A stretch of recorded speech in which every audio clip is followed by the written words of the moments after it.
मैं डॉक्टर बालेश्वर प्रसाद लोक smart channel से तरोताजा ब्रेकिंग न्यूज के साथ आइए देखिए ब्रेकिंग न्यूज। राष्ट्रपति ने बताया कार्यकाल समाप्त होने के बाद वो क्या करेंगी।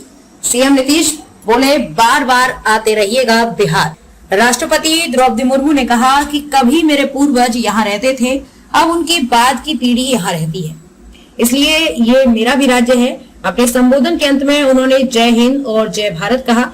कुछ क्षण के बाद उन्होंने जय बिहार कहकर अपनी बात समाप्त की।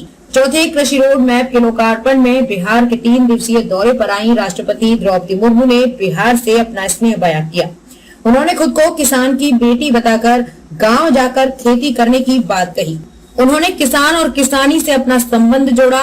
इतना ही नहीं, उन्होंने ये भी कहा कि राष्ट्रपति का कार्यकाल समाप्त होने के बाद वे गांव जाकर खेती करेंगी। इसके बाद तो सभागार तालियों से गूंज उठा। नीतीश बोले बिहार आपका है, बार बार आते रहिएगा। फिर जब भी बिहार, बिहारी और खेती किसानी की बात होती, लोग जमकर तालियां बजाते।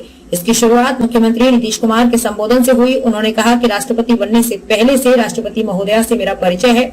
जब मैं केंद्र में अटल जी की सरकार में मंत्री था, तभी अपने क्षेत्र का कोई काम लेकर आती थी तो हम उसे करते थे। राष्ट्रपति से मुखातिब सीएम ने इसके बाद बिहार से उनका कनेक्शन बताया। कहा कि बिहार आपसे अलग नहीं है, बार बार आते रहिएगा। मुख्यमंत्री के संबोधन के दौरान कई बार ठहाके भी गूंजे। बिहार मेरा भी राज्य है। राष्ट्रपति द्रौपदी मुर्मू बारी राष्ट्रपति की आई तो उन्होंने कहा कि ये राज्य प्रगति के पथ पर उत्तरोत्तर बढ़ता रहे, क्योंकि ये भी मेरा राज्य है। मैं बिहार को अपना राज्य मानती हूँ। कभी मेरे पूर्वज यहाँ रहते थे, अब उनकी बाद की पीढ़ी यहाँ रहती है, इसलिए ये भी मेरा राज्य है। अपने संबोधन के अंत में उन्होंने जय हिंद और जय भारत कहा। कुछ क्षण बाद उन्होंने जय बिहार कहकर अपनी बात समाप्त की। उन्होंने ये भी कहा कि झारखंड के राज्यपाल के कार्यकाल में उन्होंने बिहार को समझा, इसकी संस्कृति समझी।